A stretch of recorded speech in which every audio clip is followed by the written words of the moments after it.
Olá, está no ar o podcast Café.com, o espaço que você descobre curiosidades do mundo das terapias complementares que estão super em alta no Brasil. Na apresentação de hoje estamos eu, João Almeida, e minha colega Larissa Fernandes. Olá, boa noite. Em mais uma série de terapias, vamos falar sobre a barra de axis. E hoje recebemos a terapeuta Elaine Dallanora. Seja muito bem-vinda. Obrigada. E para a gente começar nossa conversa, eu gostaria de esclarecer o que é a barra de axis. Barra de axis é uma ferramenta terapêutica, tá? O criador dela, o Gary Douglas, ele pediu recentemente para a gente não utilizar o termo terapia, para não confundir com outros processos terapêuticos, psicoterapia. Então, é uma ferramenta terapêutica, como várias no Axis Consciousness. Barras é a primeira de todas. Então, a gente trabalha com a expansão de consciência, tá? A diferença é que nas barras a gente consegue trabalhar temas específicos com a pessoa. E qualquer pessoa pode fazer esse tratamento, essa terapia? Sim, qualquer pessoa pode fazer, a gente não tem limitação de idade, tá?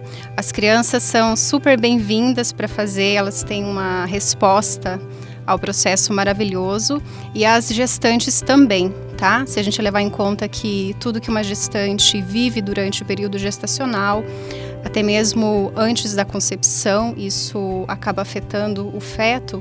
Então, a gestantes é super recomendado, porque além de beneficiar ela, vai beneficiar o bebê também. Como que gera esse benefício aí através da gestante no bebê? Na terapia, a gente tende a liberar pensamentos, sentimentos e emoções que a pessoa tem. E a gestação, via de regra, é um dos períodos mais conturbados para gestantes. Então, se a gente imaginar que ela vai lá fazer uma terapia e ela vai se livrar pelo menos um pouquinho dos pensamentos, das emoções que elas têm, então elas tendem a ficar mais calma, passar uma gestação mais tranquila e, consequentemente, passar também toda essa tranquilidade para o bebê. Como que é feito a sessão da barra de axis? Então, isso é bem curioso. Muitas pessoas surgem lá para poder fazer a sessão e elas ainda não pesquisaram nada, né? Elas não têm noção como que é feito. A terapia ela é sensorial, então ela é feita com leves toques na cabeça, tá? A gente tem um mapa na cabeça, são trabalhados 32 pontos e a gente tem vários assuntos, levando em consideração que cada ponto é um assunto específico. Então, eu tenho um ponto que fala sobre dinheiro, tem um ponto que fala sobre a sexualidade, tem um ponto que fala sobre controle. Todos esses assuntos a gente pode trabalhar. Então, a pessoa vai trazer um tema específico para mim poder trabalhar com ela, mas a gente acaba trabalhando todos os assuntos ao mesmo tempo. E quem que é o profissional que é responsável por aplicar essa terapia? O terapeuta. Qualquer terapeuta? Isso, qualquer formação. É uma terapia. Ele pode se especializar, então? Isso, exatamente. É uma terapia holística. E, Elaine, falando em geral, quais que são os benefícios dessa terapia para todos? Então, é claro que o benefício ele vai de pessoa para pessoa, tá? Cada processo é diferente, mas o que é esperado depois da pessoa fazer uma sessão de terapia de barras, tá? É esperado que ela derrube alguns padrões que ela tem, tá? Se a gente analisar que os pensamentos, os sentimentos muitas vezes estão criando padrões limitantes, padrões de repetição também na família, estão criando sentimentos. A gente pode trabalhar pessoas também que têm questões biológicas, tá? Como ansiedade, depressão, tudo isso deriva dos sentimentos das pessoas. Então, o que é esperado depois disso é que a pessoa tenha uma melhora de qualidade de vida, tá? Comportamental também. Ela pode trabalhar tanto questões profissionais, ela pode trabalhar questões emocionais e pode trabalhar questões biológicas. Então, é esperado uma melhora em todas essas esferas. E tem em torno de quantas sessões assim uma pessoa faz? Me perguntam bastante isso também. É interessante que a pessoa faça uma sessão, tá? Para ela poder conhecer e para a gente poder conversar um pouco melhor sobre isso. Mas, via de regra, 6 sessões, 8 sessões, acaba não passando disso. Nossa, é bastante, né? Ela não tem um padrão, então, né? Tipo, ela segue através da medida que a pessoa necessita, no caso. Exatamente. Na primeira sessão a gente vai conversar sobre isso, tá? mas é uma decisão que a gente sempre toma junto com a pessoa. Algumas pessoas, depois de algumas sessões, elas já ficam bem, outras pessoas ficam um pouquinho mais, tá? Depende do processo. Porque nas outras séries que a gente fez, era só uma sessão que a pessoa fazia, e é interessante, né? Mais que uma sessão. Exatamente. Se a gente analisar que os pensamentos que as pessoas têm, as emoções, os sentimentos, é como se fossem camadinhas lá no sistema límbico da pessoa, lá no cérebro emocional. Então, a verdade é que quanto mais ela receber, melhor ela fica. Não tem uma contraindicação, por exemplo, de receber tantas sessões. Pode receber sessão o restante da vida. Mas, geralmente, a gente acaba pautando isso, né? Em 6 sessões, 8 sessões. Mas podem vir e receber pro restante da vida, não tem problema. Que é algo que vai, cada vez mais agregar, no caso, né? Exatamente. E como que eu posso, assim, dizer? Porque tem várias outras terapias ali, no caso. Como que eu identifico se a barra de Axis é a terapia certa, digamos, pra mim? Boa pergunta. Geralmente eu atendo todos os casos. É difícil um caso que eu vou dizer para você, eu não consigo atender com barras. Eu, Elaine, particularmente, prefiro atender questões emocionais das pessoas. Quando há um fator biológico, eu percebo que tem terapias, outras que agregam mais, tá? Nada impede que a gente possa fazer essa troca, né? Multiterapias, a gente acaba fazendo isso no Espaço São Rafael também, tá? Se eu percebo que a pessoa vem até mim e a questão dela, digamos que é uma questão biológica, e eu sei que tem terapias que são mais indicadas para ela, por exemplo, a microfisioterapia, eu faço essa indicação. Mas se é uma questão emocional, com certeza barras vai ajudar. Já aconteceu de, às vezes, no caso, você tá em tratamento com alguma pessoa e você pensar assim, tipo, isso aqui eu não vou conseguir te dar, posso te auxiliar, posso te encaminhar para alguém que eu conheço que vai conseguir te ajudar? Frequentemente eu converso com a pessoa e eu verifico que tem uma outra técnica que pode ajudar durante o nosso processo. Eu converso com ela. Ela vai complementar, no caso, a barra. Exatamente, porque são técnicas integrativas, né? E na barra de Axis ela trabalha bastante com essa questão das nossas crenças, né? Isso. Quando que essas crenças que a gente carrega começam a nos fazer mal? É difícil a pessoa identificar na própria vida dela que ela está sob efeito de um padrão e sob efeito de uma crença. Dificilmente a pessoa vai chegar na minha frente, vai sentar e vai falar, eu estou sob efeito de uma crença, Elaine. Isso a gente vai acompanhando, ela vai trazer um padrão na vida dela que está incomodando. Por exemplo, todo emprego que eu entro, eu começo bem, daqui a pouco eu desanimo. Ou todo relacionamento que eu tenho, acaba que eu sou traída. Então, geralmente ela vai trazer padrões na vida dela e a gente vai identificar as crenças. A pessoa, ela, digamos assim, ela chegou ali porque eu tô com um problema X. Queria que você me ajudasse com esse problema X. Quando vocês estão fazendo esse tratamento, tem a identificação de algum outro problema ali? Você consulta a pessoa, você fala pra pessoa, a gente pode tratar isso aqui também, isso aqui, sim ou não? É muito comum a pessoa trazer uma sessão e a gente ir desenrolando, até porque a pessoa muito pouco consegue se perceber e se assistir. A gente tem uma visão muito associada, nossa, pouco dissociada. Então é muito comum a pessoa ter uma questão e a gente começa a abrir desenrolando essa questão. Essas questões das crenças são, praticamente tudo que a gente vive em sociedade, no caso, né? Desde criação de casa até o meio exterior, digamos assim, né? Que reflete na gente, né? Isso. Exatamente. Ao contrário do que a gente pensa, a gente tem muito pouco poder de escolha. Nosso subconsciente tem muitos registros, né? Que a gente está sob efeito disso. E no Axis a gente vê também que, além das crenças, dos padrões, a gente acaba absorvendo sentimentos de outras pessoas. Ou seja, se eu estou aqui e eu sou uma pessoa mais sensorial, e eu chego aqui, vocês estão nervosos ou vocês estão ansiosos, eu tenho a tendência a absorver isso e essa questão, principalmente se vocês estão reprimindo isso, e eu acabo sentindo isso dentro de mim. Isso também a gente trabalha. Uhum. O Axis, para não chamar terapia, que você comentou lá que não é uma ferramenta. É uma ferramenta, né? Isso. Essa ferramenta, ela tem alguma ligação com alguma religião? Não tem nenhuma ligação com religião. Mas ela é comumente alguém chega e pergunta isso pra vocês? Já tem, Com certeza, as pessoas têm muita barreira, né? Então elas acreditam que pode ter alguma ligação. É claro que os processos terapêuticos, se você analisar, eles têm a ver com espiritualidade. Algumas pessoas desconhecem o termo, então elas acham que religião tem a ver com espiritualidade. E espiritualidade é eu conhecer e trabalhar tudo aquilo que está além da minha compreensão, tudo aquilo que está além de mim. As minhas crenças, por exemplo, os sentimentos comportamento de outras pessoas que eu assimilo, os padrões familiares e sistêmicos, tudo isso está englobado em espiritualidade, mas não em religiosidade. Uhum. E você quer fazer alguma pergunta? Não, eu ia perguntar mais em torno de quanto tempo demora uma sessão de Axis, né? Uma sessão, ela vai durar cerca de 1h30. 1h30. E muita gente sai satisfeita, assim, nossa, agora deu uma luz. Acho que na primeira sessão não é tão...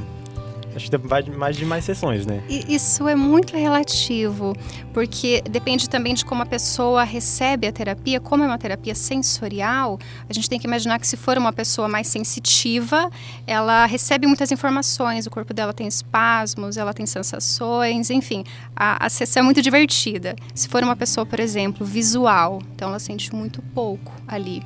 E as pessoas, algumas, têm muita facilidade em se perceber, em se observar. Pessoas que têm um bom autoconhecimento. Então, eu faço uma sessão e eu já consigo perceber o que mudou na minha vida. Tem algumas pessoas que muito pouco se conhecem. Então, elas precisam desse auxílio para começar a perceber o que mudou depois de uma sessão. Você fala bastante dessa questão da sensitividade da pessoa. Isso afeta também no decorrer do tratamento? Pessoas mais sensitivas, elas tendem a estar mais conscientes dos pensamentos, dos sentimentos, das emoções das pessoas ao redor. Sim, com certeza. Okay. E já teve algum caso de uma pessoa vir fazer a terapia e não acreditar nisso, sabe? Muitos. Como é que é lidar Muitos. Com as pessoas? Primeiramente, a gente tem que entender que a pessoa, ela tá lá, eu tenho que conversar com ela e ver se ela realmente tem interesse. Se ela acredita, acaba sendo relevante, né? Porque às vezes o não acreditar para a pessoa vem de eu ainda não experimentei. Então, isso é um processo. Isso é meio que já é uma crença que a pessoa está trazendo, né? Exatamente, né? Então, assim, dependendo de quais são os canais da pessoa, algumas pessoas realmente precisam experimentar. Não adianta alguém contar, ela precisa ver aquilo realmente. Então, se for só isso, tudo bem. Mas tem aquelas pessoas que sentam lá e eu falo, por que você veio aqui? Ah, porque minha mulher mandou. Acontece, os maridos aparecem. Aí a gente tem que conversar e ver se a pessoa realmente está aberta. Porque a terapia em si, a técnica, é fantástica. Mas a gente precisa que a pessoa realmente esteja aberta, que ela esteja lá por livre, espontânea vontade, que ela queira participar desse processo. Está aceita a receber o... Exatamente, ela tem que querer. O acreditar, muitas vezes, passa a acreditar depois, gosta, até indica. Mas tem que estar aberto para receber. Pode Não, eu ia perguntar se tem algum caso que te marcou durante essa trajetória aí. Se tem alguém em caso de câncer ou alguma doença parecida.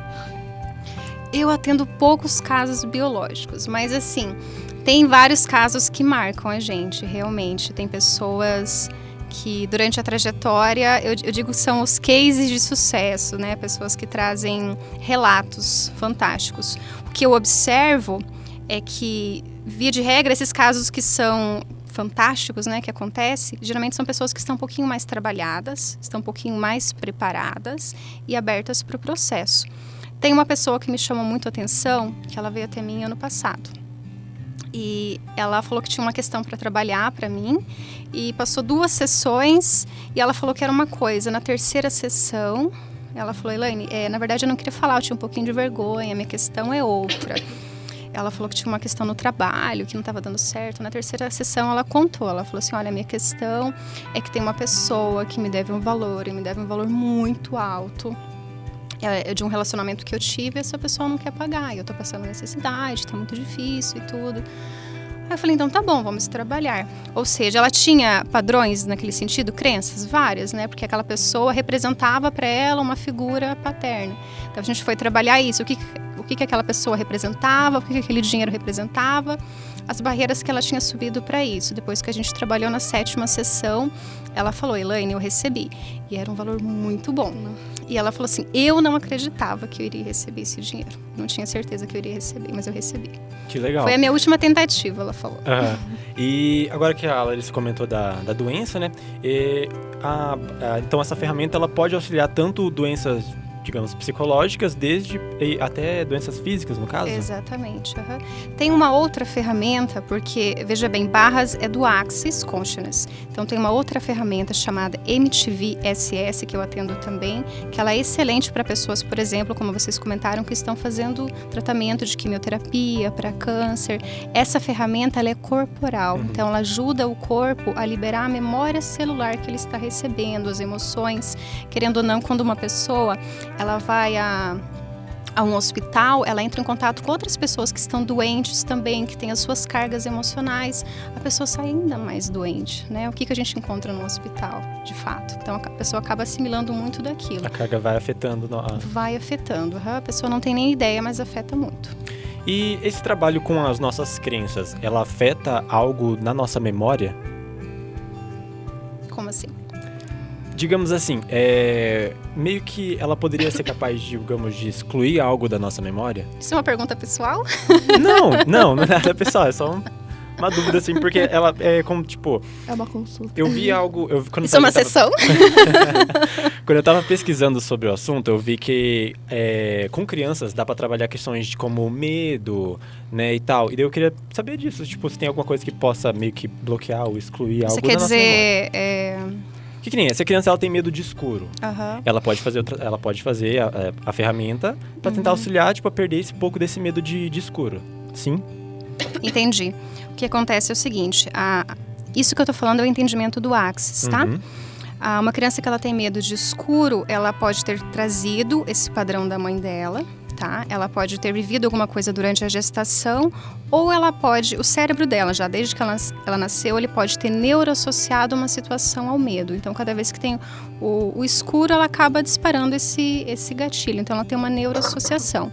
O papel de barras é liberar essa neuroassociação que ela tem. Então, pode ser que ela tenha uma memória ou várias memórias, tá? A gente tem releituras disso, que estão segurando esse padrão, então ela pode liberar.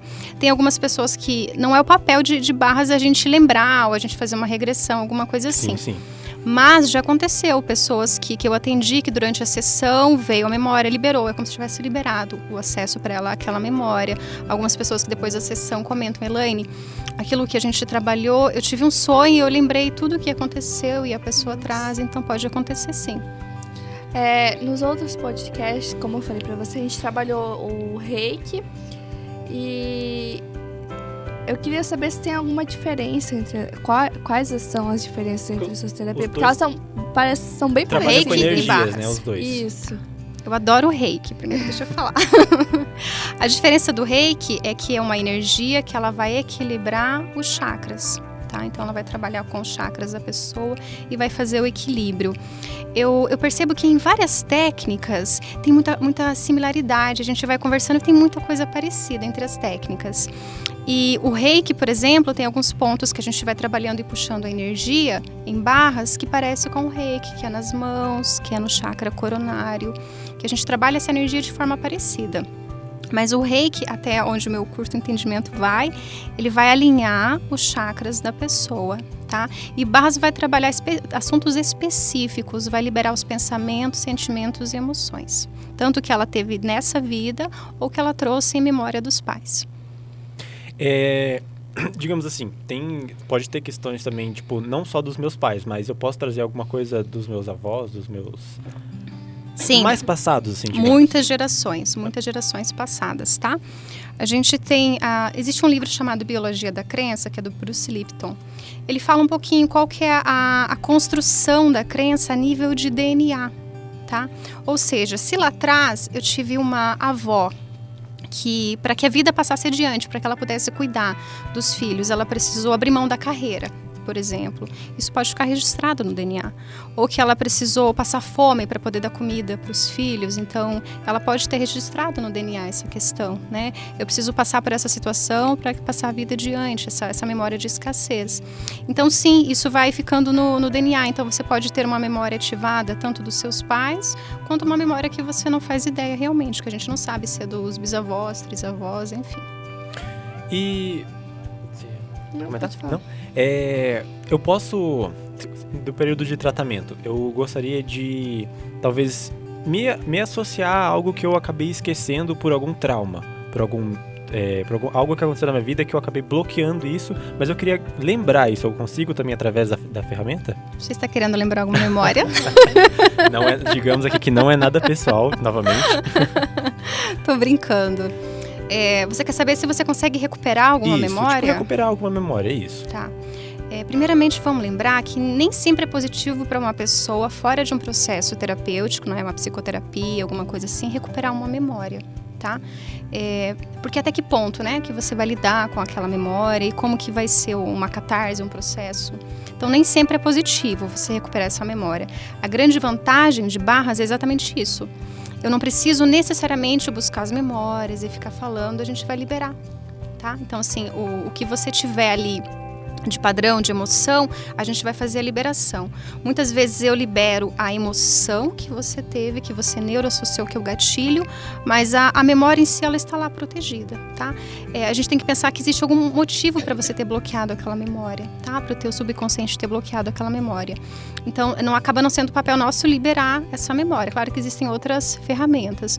O que a gente consegue liberar é a emoção e o sentimento que você teve, que é o que cria a neuroassociação. O processo, então, de eu me associar novamente com aquela memória vai ser particular, então, no caso.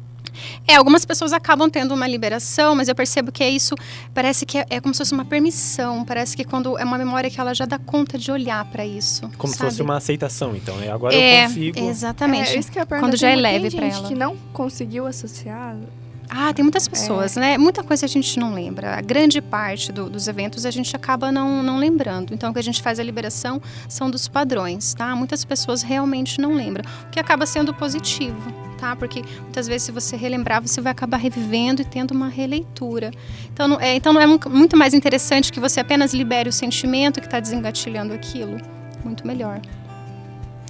E a meditação? Ela pode auxiliar também no tratamento? Se eu estiver fazendo tratamento de Barras e eu chegar em casa e eu estiver tranquilo, eu fazer uma meditação, isso pode auxiliar também? Pode me ajudar? Pode auxiliar. Eu percebo diferença entre a forma como recebe a terapia, os resultados de pessoas que já meditam, tá? Lembrando que em Barras, quando a gente faz a terapia, a pessoa baixa a onda cerebral, tá? Então a pessoa pode chegar até em teta, por exemplo.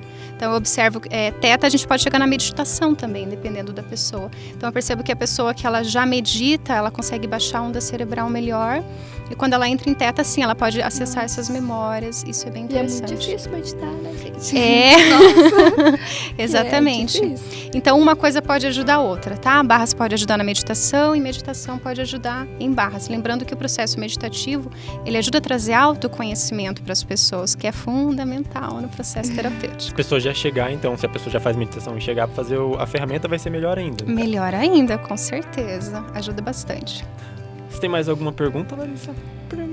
Eu entendi o que é, então não tenho. Pra gente finalizar, então, como que a gente pode procurar você? Quem estiver nos ouvindo, então, pode ter acesso a você para fazer o tratamento da ferramenta. Então, tá bom. Eu trabalho no Espaço São Rafael, tá? É um espaço que a gente trabalha com várias terapias integrativas. Tenho o meu Instagram, Elaine Dallanora, /Axis. Se vocês ficaram interessados sobre o assunto, tá bom? Querem conhecer um pouco mais, lá eu falo bastante, faço vídeos, tá bom? Não falo só de Barras, falo sobre vários assuntos que são inerentes para isso, então tem muito conteúdo bacana. E você tem mais alguma coisa para falar sobre ficou alguma dúvida e você acha que precisa ser esclarecida? Algum ponto que talvez não foi comentado? Sim, eu percebo que muitas pessoas que procuram ajuda, muitas vezes elas estão no limiar, né? Elas estão ali no limite realmente delas. Eu quero lembrar que para a gente procurar um processo, né, uma ferramenta terapêutica, a gente muitas vezes não precisa chegar, né, lá no fundo do poço. Eu sempre falo para a pessoa que está fazendo a última sessão comigo, quando ela está saindo lá bem, sabe, super recuperada, e ela fala, Elaine, agora posso ir? Eu falo, vai, mas você não precisa cair tudo de novo para poder voltar. Né? Às vezes a gente tem uma questãozinha que a gente não está dando conta, alguma coisa que sozinho a gente não está entendendo, então a gente não precisa esperar passar muito tempo.